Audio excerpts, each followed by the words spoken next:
It was time for me to move on. My SUV was parked in long-term parking at the airport. I figured that should give me about 2 weeks before someone notices the car had been there too long. I walked toward the Delta terminal, carrying only my briefcase and a travel case. I had all my IDs in the briefcase, a few thousand in assorted bills, and my travel documents. Everything would appear perfectly normal unless you actually knew me. You see, all the documentation was in a different name, but where pictures were needed, they were my face. My driver's license and passport included. I was starting out on my new life with a new identity. I entered the terminal and started the process of going through the screening to board my flight. The TSA is a very efficient operation.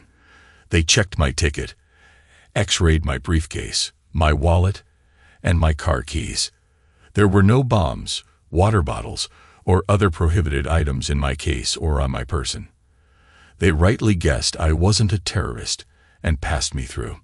My next stop was the men's room, where I entered a stall and started removing my outer clothing. Underneath them, I had another set of clothes. I went from being a dressed businessman to a tourist returning from vacation. I had a gaudy shirt, shorts, and summery shoes on now.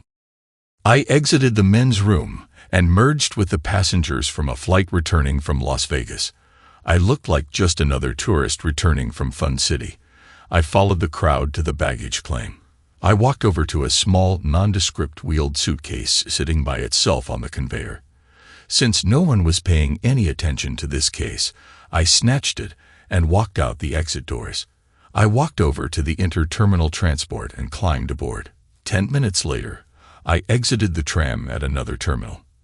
I stopped at the men's room, removed another layer, and deposited it in the stolen suitcase. I approached the ticket counter, checked my stolen bag, used one of my new IDs, and picked up my boarding pass. Instead of tackling the TSA checkpoint, I headed to the area where all the shops are. I got lost in the crowds and slowly made my way to the exits. Soon, I was back on the tram and headed toward Continental's terminal. This time, I was actually going to board a plane and leave the airport. Soon, I was on one of their overseas flights. I had successfully changed myself into another person. My new life starts now. My wife, the cheating witch, will never find me or any of my money. I think I'd better tell you what precipitated this exercise in identity change. I'll start by telling you about myself. I was born in western New York State in 1960. I graduated from high school in about the middle of my class. I wasn't very impressive in my scholastic abilities or my physical shape. I guess you could say I was just a normal kid. My parents were not wealthy professionals. My mom was a stay-at-home mom and my dad was a construction worker. I attended a local college and lived at home. I worked part-time at a fast food establishment during the school term and in construction with my dad over summer breaks. My college grades were nothing great. I just managed to carry a 2.6 for all 4 years. Between all the hours I worked, I didn't really apply myself to my schooling. I did just enough to get by. I graduated with my business degree and went out into the world to make my mark. What a surprise when none of the big guys wanted to hire me. I guess my average grades from an average college and a simple business curriculum didn't actually stand out amongst all the superstar graduates. So I spent my time looking for work instead of a lofty position. I finally found a job with a small property management outfit. I wasn't given a private office with a secretary. I was given a desk, a phone, and a lot of responsibilities for little starting money. My college dreams of a white shirt, a dark suit, and 9 to 5 hours were dashed. I soon learned that in a small business, everyone was a jack of all trades. I harassed tenants for overdue rent, helped with evictions, interviewed prospective tenants, and even helped the maintenance staff clean and paint for new tenants. I didn't make a lot of money, but I learned the real estate business by doing everything. And in the process of learning, I fell in love. Not with a beautiful woman, but with the real estate business. My boss, the owner, noticed my burgeoning love for the business and guided me along. He had a couple of adult children, but none of them wanted to follow in his footsteps. I guess I became the child that he had always wanted, someone he could pass his knowledge to. One day, he called me into his office. "Billy, take a look at these bank foreclosures and tell me what you think might make a good investment for us," he said. "I've never done this sort of thing before," I alibied. "Don't worry, I'll check out your recommendations before taking the plunge. Oh, I'd like your results right after lunch." Lunch at his company was 12 o'clock. It was now almost 10 o'clock. Shoot, he didn't give me much time, I thought.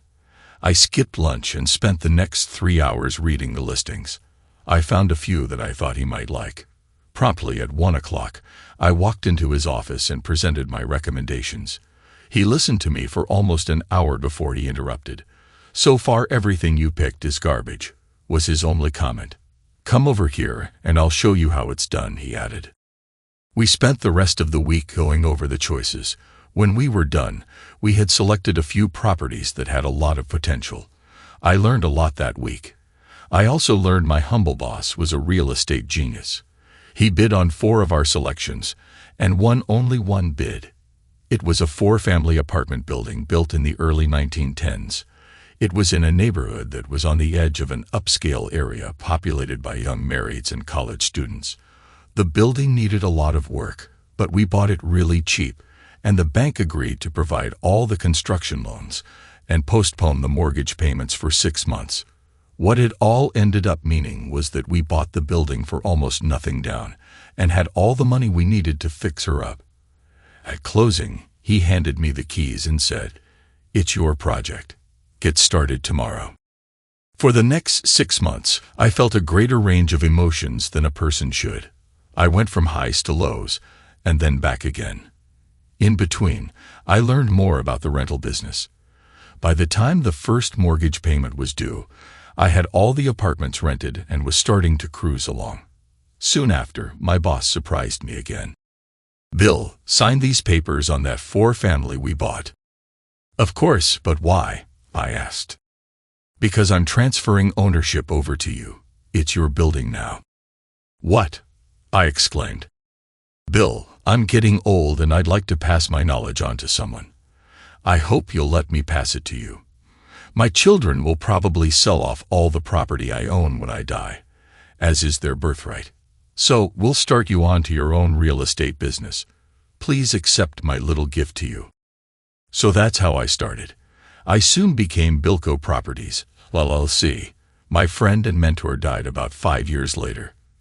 True to his prediction, his children sold everything off. They wanted top dollar for everything, and found a buyer who was willing to pay the price.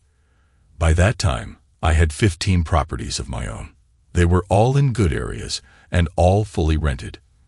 My financial blueprint was factored on 50% rentals. By that I mean if half a building is rented, it pays all the costs for that building. Most of my buildings ran 100% occupancy. I wasn't rich, but I wasn't in trouble either. I was doing okay. I picked up a few commercial properties when the guy that bought my late boss's business went bankrupt. He thought that hiring a lot of help and then spending all his time on the golf course was all that was needed. To my advantage, I guess he was wrong. I was 30 years old when I met the woman who was eventually to be my wife. I had purchased a piece of commercial property in a fairly good neighborhood. She and a girlfriend rented one of the office suites to start a decorating business. When they met me, I was dressed as I usually did, as just one of the other workers. They were both dressed to the nines, right out of a fashion magazine. I guessed that as interior decorators, they needed to make an impression. Well, they did make one on me.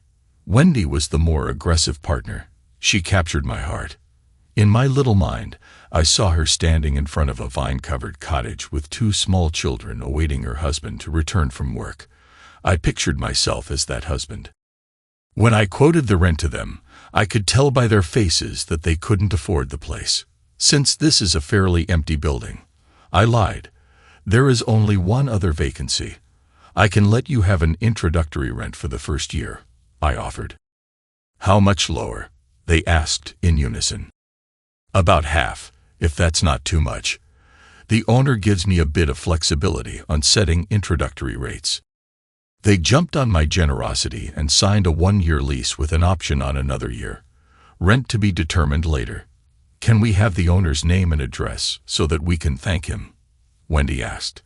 I gave them my mother's maiden name with a phony first name and the company's P.O. box. I explained that the owner did not like people bothering him, so sending a short note would be sufficient. For the next year, I helped them with all their problems dressed as just another worker. I watched their little business slowly take off. By the start of their second year, they renewed their lease at a higher rate, the rate still being about 25% lower than every other tenant was paying. As I said earlier, they were really beautiful. Wendy, the one I liked, informed me one day that her partner was getting married and would be moving to the West Coast with her new husband before their lease was up. She asked, "Can I get out of our lease? I don't think I can afford it with my partner leaving."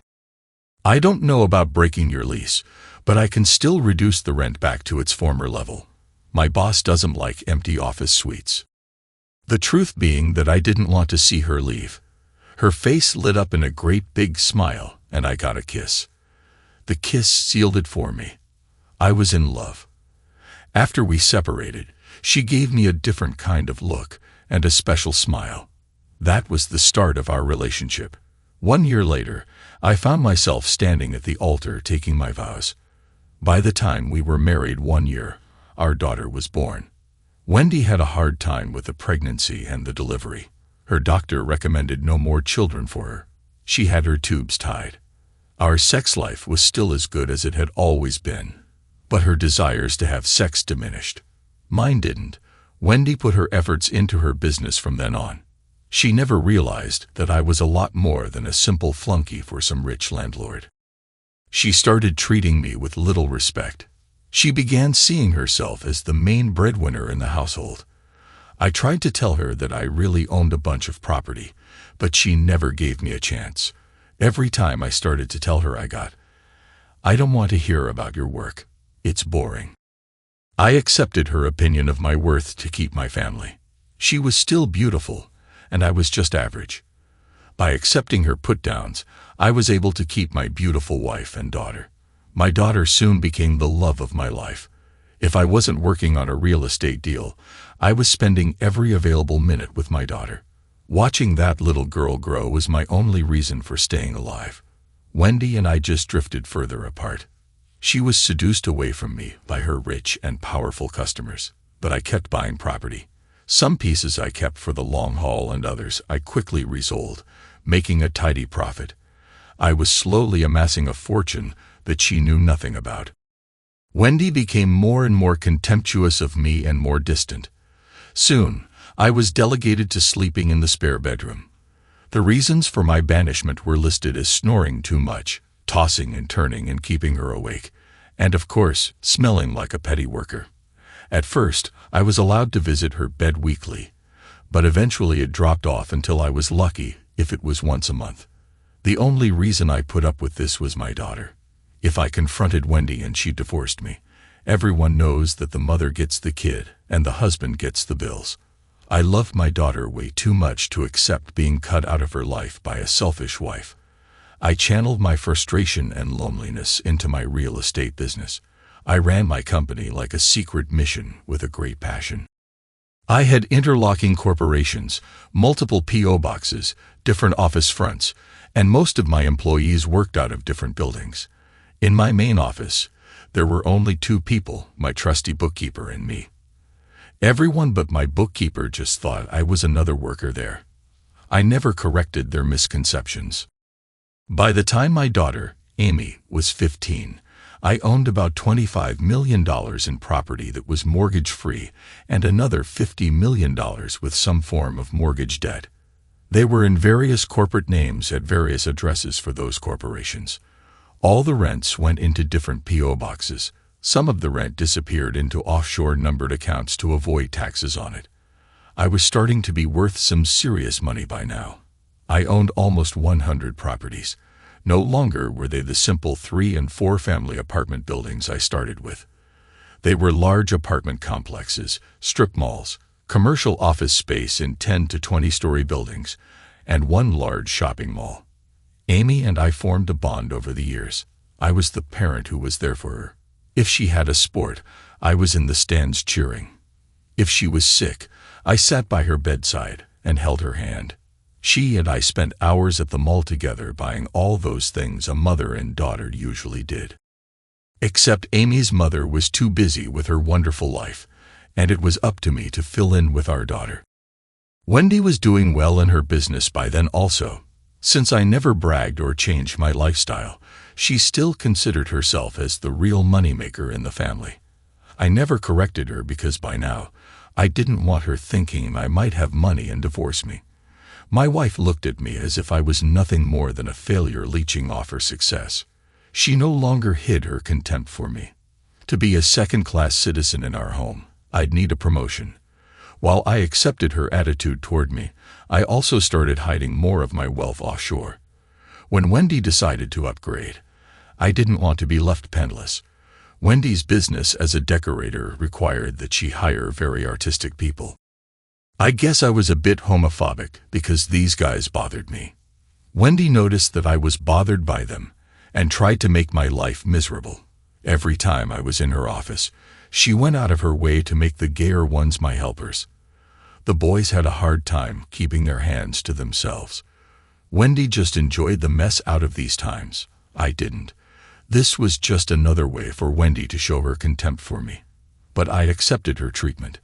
In order to stay in my marriage and with my daughter, I turned into a chicken. Now let's hear the story from Wendy's perspective. My husband Bill was a nice enough guy, but he had no ambition. I was a go-getter, always trying to improve our lot in life. Bill was just holding me back. Okay, he was an average lover and the father of only child.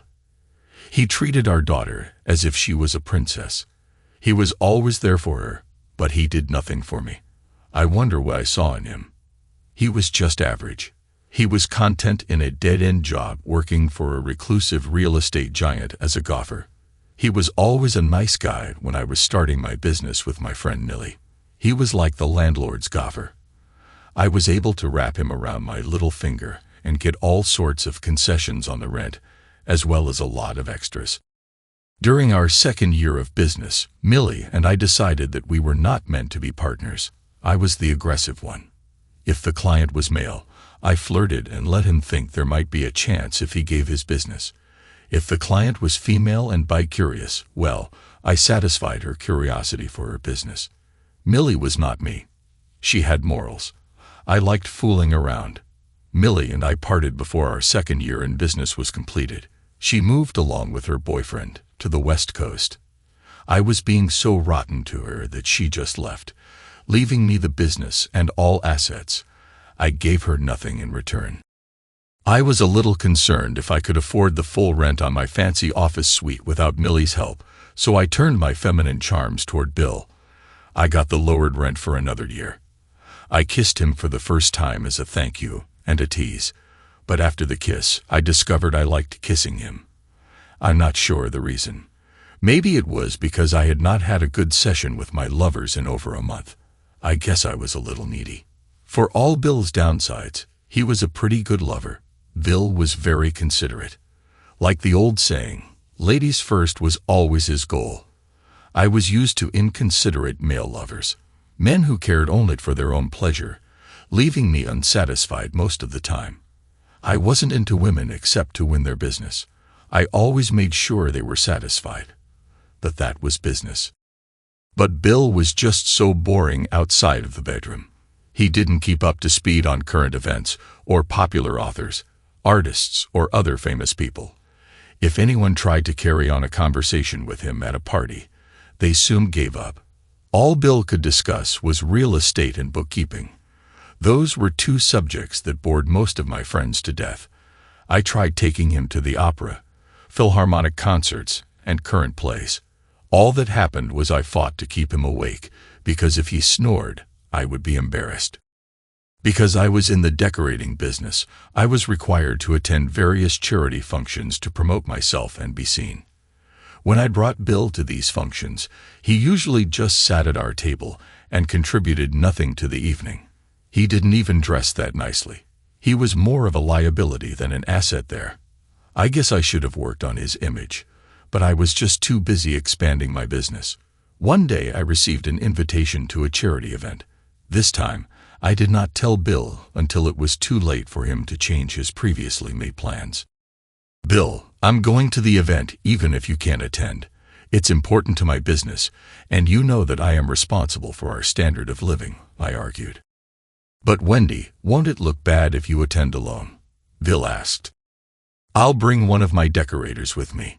He'll be just visibility enough that no one will mistake him for a lover." It was at this event I met James, the man who was to become my lover. I was standing at one of the bars looking for my date. I suspected that he had snuck off with one of the other guys at the party, leaving me to fend for myself, when this handsome man struck up a conversation with me. "Excuse me, but I couldn't help but notice that your escort has deserted you," James said. "My name is James William Hawthorne, and I'd like the pleasure of your company this evening, if you'll allow me." The first thing that went through my mind was, God, he's gorgeous. He was well-dressed, well-spoken, and appeared wealthy. I accepted his offer for the evening. We had a ball together. In the taxi on the way back home, I noticed that I had become excited. I knew it wasn't Bill that brought this feeling around this time, but James. About 1 week later, I got a phone call from James. "Hi, Wendy. Would you like to join me for lunch? I have an office that I was thinking of redoing and would like your opinion." That's how it all started. Within 1 month, we were lovers. We started meeting 2 or 3 afternoons a week in various hotels. He was my lover. Now, I'm not saying that he was better than Bill. Bill always thought of my pleasure first. James never did. James treated me like a toy, Bill like a queen. It was exciting being with James, even if he just used me. He made me do things that Bill never would have thought of. There were days that I hurt from all the things James made me do. I was a submissive female, and he was a dominant male. To James, I could never refuse him anything. I grew bored with Bill's gentle loving. I wanted James' mastery. I was all his. He even started bringing other men to our bed. I never wanted this to stop. So I decided that I wanted an apartment of my own. This would be where James and I could start spending all our free time together. So I made a plan and put it in action. "Bill," I began, "I'm going to rent an apartment in the city. I am spending too much of my time commuting between my office and this ugly farm. It's almost an hour one way, and I could better be off putting that extra time toward my work. I know you love this farm, but I need to be closer to the city.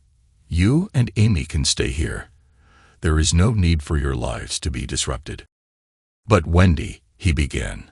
I cut him off. "This is not open to discussion. I have my mind made up. I have already picked out one of 2 choices, and I'll be moved in by the end of the month." I then saw the hurt look in Bill's eyes. "Don't worry, honey. I'll still be home on weekends for you and Amy." I went about my plans. James helped me pick out a very upscale apartment just minutes from my office. To make Bill feel a part of this, I showed him the apartment and asked him if he approved of my choice. Before he could respond, I said, "I knew you'd just love it too. I'll use it to highlight my decorating ability." When we left the building, I noticed that the building manager knew Bill. I just assumed that they had met at some real estate function Bill was always attending. Meanwhile, Bill, on the day Wendy got an apartment in town, so that she didn't have the long drive back to our house in the country every day or so, she said, I knew my marriage was over now. I had suspected that she'd taken a lover, but until now, I just wasn't sure. Now I was sure. Wendy never knew that I owned that apartment building. It was one of my more upscale units. My manager saw me and wanted to talk, but I pretended we were only acquaintances, not employer or employee. He later talked to me about my wife and her lover. My heart broke. I guess I still loved Wendy, but I didn't know how I was going to survive this transgression by her. The only thing I could do was get enough evidence of her cheating and poor moral character that I might be named custodial parent. My manager told me that my wife and her lover picked out the apartment together, and he filled out the application with her. They had rented the apartment together. It was their love nest. He and I decided to wire the apartment for video and audio before Wendy could move in. I had more than enough money to hire the work done and the equipment installed in the manager's office. The tenants thought there was a new building security system being installed. This time I made sure Wendy paid the full rent. Actually, it was a little higher than all the other units, but since her current boyfriend paid the tariff, I didn't care. I made sure the apartment was in our name because I didn't want any alert lawyer to claim that the information I was gathering through the video and audio recordings was inadmissible in court. I began collecting my evidence for a divorce. Since Wendy had now effectively moved out of our home, my monthly visits to her bedroom stopped. While she had promised that she'd be home on weekends, she never did. When Wendy decided to anoint our daughter Amy and I with a visit home for the weekend, Amy was thrilled to have her mother around again. Amy was at that age when she needed a mother around. She needed to bond with a female and make girl talk and all that stuff. Dad just did not measure up anymore. Amy started idolizing her mother and Wendy's lifestyle. I figured this was just a phase Amy was going through, so I played along. Little did I know how wrong I was. When Wendy did bless me with a visit to my bed, I could not perform any longer. I kept seeing the videos with her lover and hearing the sounds of their sex sessions. I could hear him belittling me as he screwed her and her agreeing with him that I was inadequate as a lover and a man. "Bill, what is wrong with you?" she asked after an unsuccessful attempt. "We haven't had sex in months, and you can't even get excited. If I didn't know better, I'd swear you had a girlfriend." "I'm sorry, Wendy, but I've got too much on my mind to perform. I'll do better next time. I promise." Next time never came. Wendy's boyfriend sent the rent checks for her apartment to a rent collection P.O. box, where they eventually got to me. I copied them and deposited the originals in the bank. A lot of you are wondering why I didn't get a little revenge on him while he screwed my wife. Don't be disappointed, I did. The bank manager I did my company business with was a good friend of mine, as well as a good friend of the manager of my wife's lover's bank. Just for fun, we started watching his finances. We soon knew he lived too close to the edge, and we wanted to help him over. After a couple of months, we noticed a pattern in his finances. It seems he was a little short of cash every couple of months and depended on the float, time between deposits and withdrawals to stay afloat. His accounts were enough short of cash that if his rent check on my wife's apartment was deposited at certain times of the month, they would be returned for insufficient funds, or, better yet, cause a few of his wife's checks to be returned for insufficient funds. Get the picture. So, we started playing games with his accounts. Soon, not only was he getting dinged by my company, with return check fees and late rent charges, but he was paying bank fees on the checks that his wife wrote which were being returned also. Soon, a lot of her checks, to her embarrassment, were being refused by her favorite stores. Even some of her girlfriends started asking for cash from her if they split a lunch check. Our plan was working perfectly. Because of all these hits for return checks and fees, his credit rating was lowered. His credit card companies didn't like that. While they didn't actually close his accounts, they pulled another better stopper. They kept lowering his credit limit to exactly what he owed, effectively stopping him from charging anything. This also affected his wife's use of the joint cards. As you can imagine, she was a little upset by this because no woman wants her credit card declined. I enjoyed the mess out of these times. Not only was he being dinged for $200 to $300 in late fees and return check charges, he also had to explain to his wife how these mistakes were happening without mentioning it was the fault of my wife's apartment complex and their depositing habits. Oh, I bet there were some interesting conversations over family finances at his house. My next break was sent from heaven. My wife had visited her doctor for female problems. Her pap smear returned indicated that she had some form of cancer. Our relationship was such by that time that she didn't tell me anything about it. She only informed me that she was having some female problems and needed surgery. The truth came out when my then 17 going on 18-year-old daughter, Amy, let the cat out of the bag. She told me that she was going to stay with her mother. "Amy, why?" I asked. "Have I been that bad a father to you?" "No, Dad, you haven't. But Mom needs me. She has ovarian cancer. And you don't love her anymore, but I still do. I want to help my mother get through these next months until she's better." I missed my daughter, but I needed to complete my plans. If Amy chose to be with her mother over me, so be it. As much as I wanted my daughter to be with me, she chose her mother. I guess she really needed to help her mother to feel complete. Amy was all grown up now. Besides, living with her mom might reveal to Amy what a witch her mother actually was. I went to church the next Sunday. It had been years since I set foot in the Lord's house, but I wanted to take the time to thank Him. That's right, I wasn't praying for Wendy's recovery, but thanking the Lord for giving her cancer. It was the nicest thing He could have done for me. Wendy was suffering, and Wendy's lover was paying the full shot but getting nothing in return. He got to clean up Wendy's vomit, watch her hair fall out, watch her lose weight, and become more of a Halloween decoration than a human being. I watched on one of the tapes how he treated Wendy. He would leave her lying in her own filth until he was good and ready to help her. Amy must have noticed, because she was the one taking care of her mother. I made an appointment with my attorney. I explained that I wanted out of my marriage with no financial loss except his fees. I also wanted him to make sure Loverboy's wife had all the information she needed to clean him out. He gave me the usual talk that this was a no-fault state, and everything would be split 50-50. Not a chance, I thought. I had other plans. I left all the video and audio evidence, as well as copies of all the rent checks paid by my wife's lover on her apartment through his account, and the rental application signed by Loverboy and Wendy. I wanted him to compile all the paperwork but not serve it until I told him to. My next step was to sell off all my properties. I had to do this slowly because I didn't want to depress my holdings too much in value. In this endeavor, I was very lucky. First, the real estate market was booming, and there were a couple of real estate firms entering our market. Since the new firms were competing with each other, they kept getting into bidding wars over some of my better properties. I usually ended up getting more than I had expected. I was quite pleased.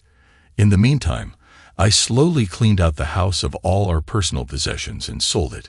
Closing was set to happen the day after my wife was served. After about 6 months, I gave my lawyer the signal to release to Loverboy's wife everything she needed to divorce him. He moved into my wife's apartment with my wife and daughter after his wife threw him out. They were a happy family until they realized that they had no money. His wife froze all his assets, and I made sure my wife's accounts were emptied into my offshore accounts. They were both as poor as church mice. My building manager, Phil, from my wife's apartment, called and left a message for me one day. All it said was, "Look at the video I am sending you today. Your daughter is in trouble." I had stopped reviewing the video from Wendy's apartment months ago. My lawyer said we had more than enough evidence of her adultery for the divorce. So naturally, I was concerned when I got the call from Phil, my building manager. A messenger service dropped off the CD that afternoon. The CD was in chronological order. It started about 4 months ago. It started with Loverboy drugging my daughter and assaulting her. Amy cried for hours but did not leave. All she kept crying was, "Why did you let it happen, Mommy?" The clips went on to show Loverboy assaulting and torturing her. I watched my daughter descend into the life of an addict. She would beg for her medicine. He soon had Amy begging him not to hurt her. I watched the videos that were taken from my wife's bedroom. She was awake and listening to Amy being forced. I could see the tears in her eyes, but she did nothing to stop him. She was too far under his control to stand up to his personality. It was too late to protect Amy from Loverboy and his friends now. Amy was a willing partner as long as the drugs kept coming. These clips covered a time span of about 4 months. It was too late for me to help my little girl. I called my attorney at 4 a.m. when I stopped crying and left him a message. The message asked him to save her, to get her out of that apartment before someone killed her. I knew she was 18 now, and there was nothing legally I could do, but I had to try. Amy was still my little girl. While I still had few feelings for Wendy, I could not ignore what was happening to our daughter. The next day, he returned my voicemail. He said he'd look into saving Amy, but she was an adult now, and there was not much he could do. Later that day, he called back.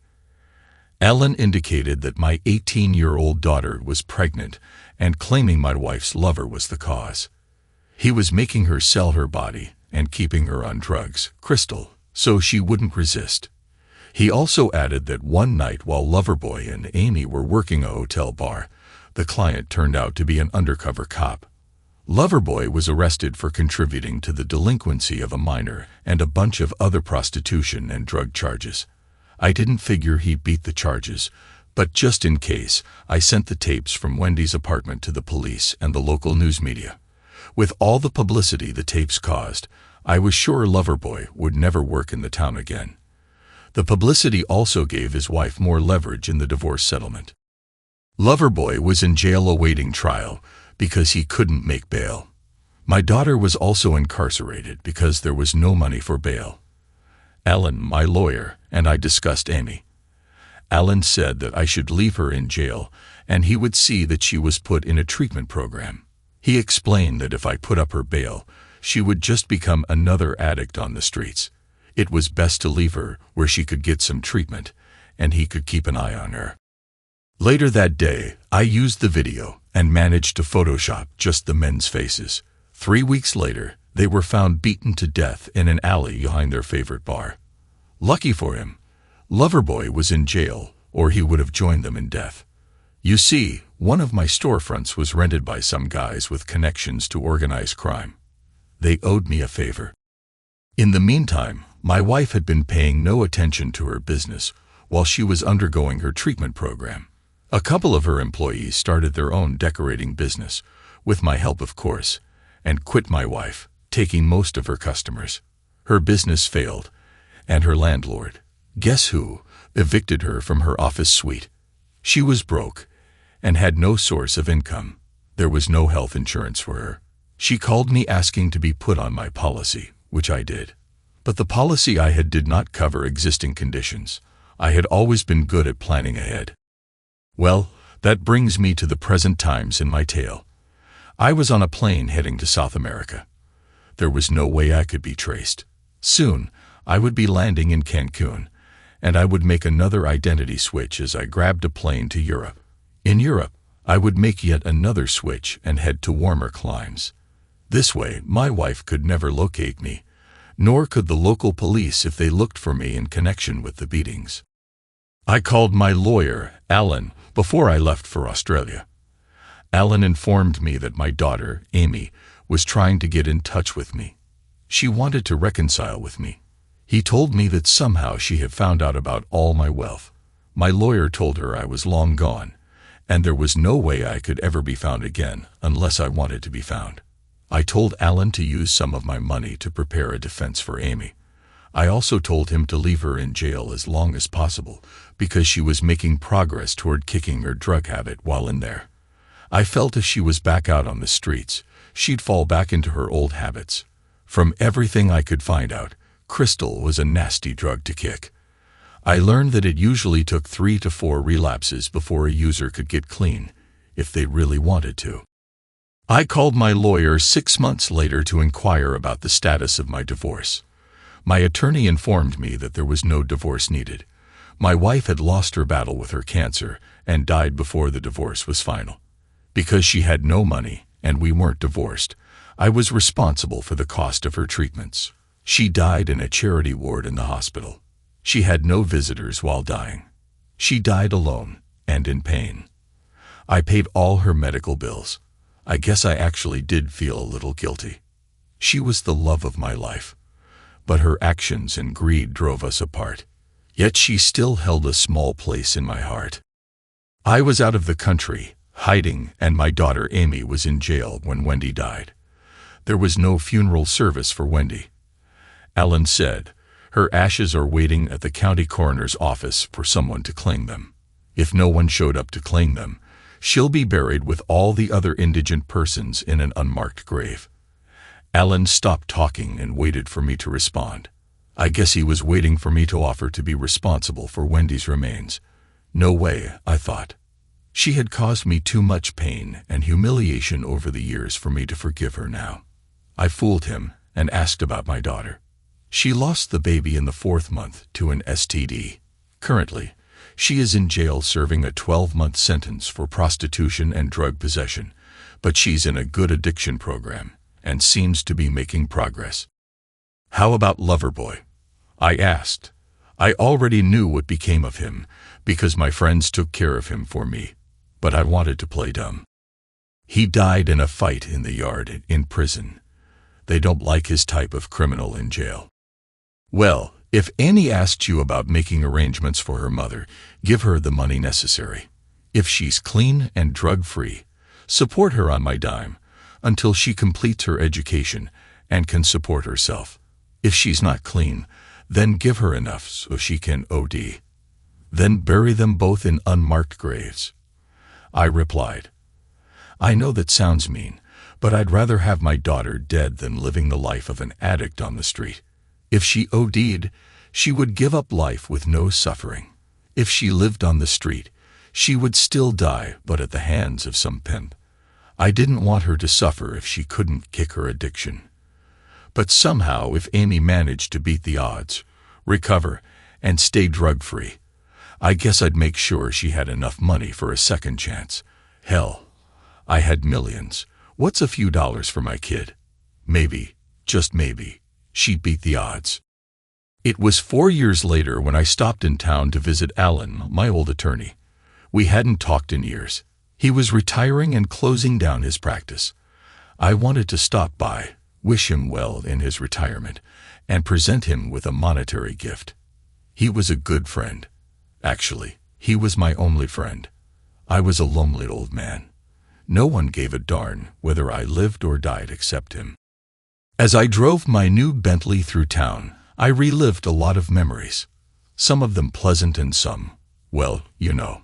I took the extra time to drive around and visit some of the property I once owned. Most of the areas I had picked for owning apartments had prospered over the years. My old holdings were looking good. Most of my old commercial property also showed signs of gaining in value. Too bad divorcing Wendy had forced me to sell these units and hide my wealth. I always wondered if I had told Wendy about all my holdings, she might have respected me more. It was too late now for that experiment. I parked in front of my attorney's offices and went in. The building was one of the few I still owned. I kept it because it was home to my lawyer's practice. I wanted to keep him safe so he could look after my interests. I wanted to deed the building to him now so that he would have something to provide for his old age now that he was retiring. That was my gift to him. "Hi, you old scumsucker," Alan, my lawyer, greeted me. "It takes one to know one," I replied. We then hugged and shook hands. The intervening years just disappeared as we both started telling the other all the things we had done over those years. When we finally slowed down, he said, "Aren't you going to ask about your daughter, Amy?" "Not really, but I'll bet you are going to tell me anyway." "Actually, Bill, you'll be proud of her. When she was released from jail, she entered another drug rehab program. She completed the whole program and then stayed on as a counselor. She kicked her addiction," Alan continued. "Whoopee," the sarcastic part of me exclaimed, while a secret part of me was glad she made it. "No, really. Amy stayed there and also enrolled in a social worker program at our local college. She has done really well. She completed the 4-year course in 3 years. She graduates next month, I was informed. Besides, you paid for it all. I took a liberal interpretation of your instructions. One other thing, Bill, you might want to meet your son-in-law, Frank Murphy, and your granddaughter, Vivian. The baby is almost 7 months now, and she's starting to develop a real personality now. She's going to be a real beauty when she grows up. A real heartbreaker. Just like her grandmother, I thought. A real heartbreaker. Alan continued, "You also paid for all their costs above and beyond what his meager income would cover, including a nanny named Chloe. I put her in the apartment across the hall from the kids and had her pretend to be nothing more than a helpful neighbor who was bored in her retirement and wanted to help. Her being available all the time to babysit and stuff allowed Amy to continue her studies and allowed Frank to progress in his job. I gave in to the pressure being applied and agreed to remain in town through the graduation and watch the event. When the graduation approached, Alan somehow arranged for us to attend not only the graduation ceremonies, but the pre- and post-events also. At one of the pre-gatherings, I spotted my daughter and her husband. I was impressed. It had been years since I had seen Amy, and she had inherited her mother's beauty. I had always known that my daughter had inherited her mother's genes, but Amy turned out to be a real beauty. Amy was the spitting image of her mother, the only woman I had ever loved. I felt a little sadness in my heart. I guessed that this graduation might be a little harder on me than I thought. I took my friend away from the crowd and said, "I don't want to get involved in Amy's life anymore, so don't expect me to run up and greet them. It's just too hard. Promise me that." "I promise," he answered. The next day, Alan and I sat about midway in the stands. We heard the graduating students being announced as they crossed the stage. Their parents and friends applauded or cheered as the diplomas were presented. When my daughter's turn came, her husband stood with their baby in his arms. I could see his tears from where I sat. The applause sounded louder for her than for the others. I felt a little pride in my heart. When my daughter reached the center, the dean stopped her. "It is with great pleasure I present this special award to you, Amy Murphy. You were selected by your fellow students and by the faculty for this distinction. Mrs. Murphy, you are being honored for your unselfish gifts to anyone who needed any encouragement. We all feel that because of your actions, more of your peers have graduated in this class than any other class in the history of the school. The dropout rate since you started here is almost zero. Along with your diploma, you will find a certificate of appreciation signed by all members of this class, as well as the faculty. Amy, we all love you and will miss you." As Amy crossed the stage, she received a standing ovation. I was as proud a parent as I had ever been. I guess that at this moment, I felt more for her than I did when she was born. My little girl had turned out really well. I was glad for her. Once the ceremony was over, I started back to my car. But with all the students and visitors, the aisles were jammed. As I shuffled out with the crowd, I tried to keep my head down so I would not be recognized. Out of the corner of my eye, I saw my daughter, her husband, and my grandchild walking up the aisle near me. Shoot, I thought. I need a hole to open up so I could climb in and hide. I couldn't find one. So I was trapped. My daughter and her husband did not notice me, but my granddaughter did. I watched her out of the corner of my eyes as she watched my every move. She kept a grip around my son-in-law's neck while watching me. By now she was nearing 9 months and appeared to have a mind of her own. In her little kid voice, she started chanting, "Bopa," the term many children call their grandfathers. She started chanting and waving her arms and kicking her feet trying to get out of her father's grip. Amy reached over to take the baby from her husband when she glanced where the baby was pointing. Unknown to me, Chloe had been showing my granddaughter my picture and trying to explain who I was. The kid really learned her lesson. To her credit, Amy didn't scream or pass out. All she said was, "Hi, Dad. Thanks for coming and supporting us all these years. Alan spilled the beans to us about a month ago about your involvement in our lives. I found out later that he had kept this small family under his protection for many years. He also let Amy know it was my money she was using to pay for her education and incidental expenses for all these years. He was playing the father I couldn't, but still giving me credit for it." I looked at her and smiled. I wouldn't have missed your graduation for all the tea in China. And paying your expenses was the least I could do. After all, it was I who left you on your own." Amy's husband looked at me and stumbled. He really didn't exactly know how to handle the reunion. I caught his arm to steady him. My granddaughter grabbed my shirt and started yelling, "Boba! Yippee!" My daughter, Amy, spoke first. "Vivian wants you to hold her, Dad. Would you like to carry your granddaughter?" Before I had a chance to make a decision, I found myself carrying a very excited little girl. She was hugging me around my neck and telling everyone in earshot that I was Boba. I was hooked. This little child had wormed her way into my heart. Suddenly, I was a grandfather, father, and father-in-law, and loving every minute. My years of loneliness appeared to be over. My heart started to heal. Soon, we were standing in one of the large parking lots with Alan, my attorney. "Bill, let's get in your car and head to a restaurant so you can get reacquainted with your family. There are a lot of years to cover." My son-in-law, Frank, flipped when he realized we were walking up to a Bentley Mulsanne, $300,000 worth of finely crafted automobile. He just stopped and stared, amazement showing on his face. I handed him the keys. "Want to drive, son?" I asked. The glow from his grin overpowered the lights in the parking lot. I guess he wanted to drive. We drove across the lot to his beat-up old Ford to get the car seat and everything else required when traveling with a small child. I looked at the car and made my decision. Tomorrow, he was getting his own set of keys to the Bentley. I'd get myself another car later. Once underway, I found myself sitting in the back next to my granddaughter, who was between Amy and me. Little Vivian held onto my arm, chattering to me like any small child. A rather large lump developed in my throat. "Dad, we have a lot to talk about," Amy said. "I need to do a lot of apologizing to you. I was a stupid, selfish kid. I never realized how much me leaving to go to Mom hurt you."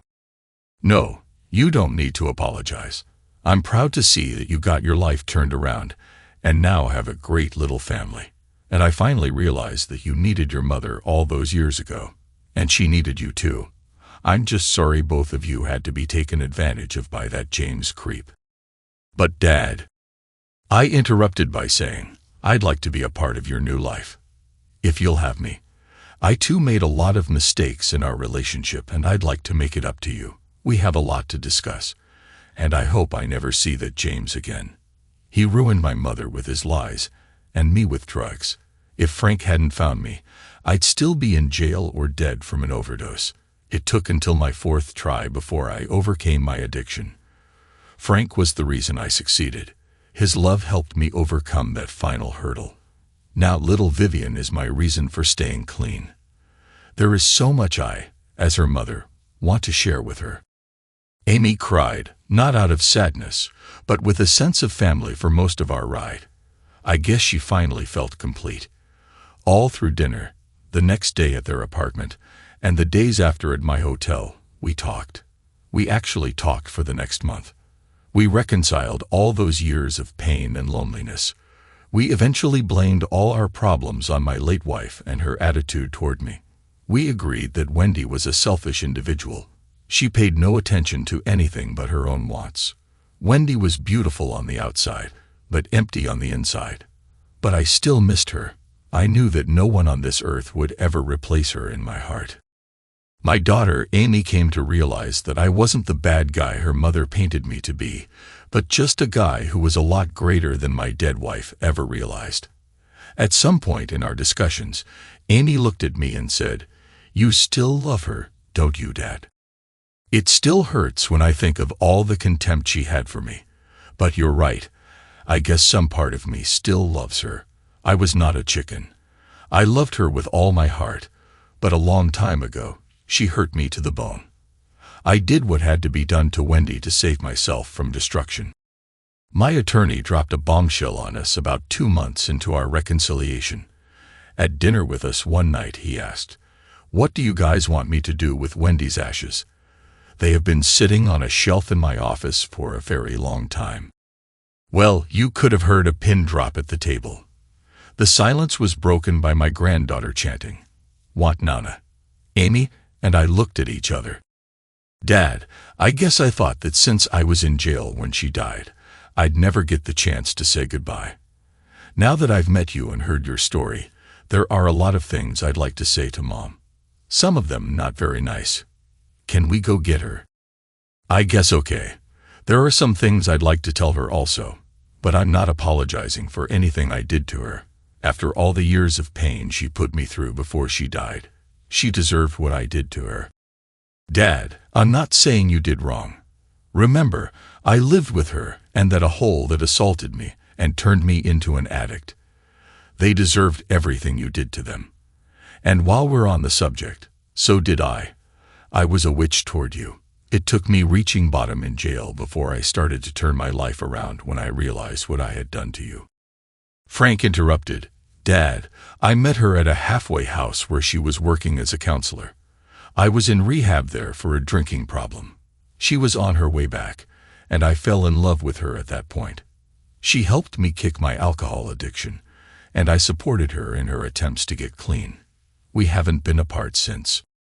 Eventually, we all agreed that Vivian should have some sort of a connection with her grandmother, even if it was only to visit a gravesite, and it would also serve to give Amy and me a place to go to express our anger at Wendy. Later that day, we got the urn from my attorney's office. I put the urn in the Bentley's trunk, remembering that Wendy never liked riding in the backseat because she got car sick. I hoped the trunk would magnify the effect. I guess I still had a few bad feelings toward my wife. We moved to Virginia, and I bought a small farm outside of a major city.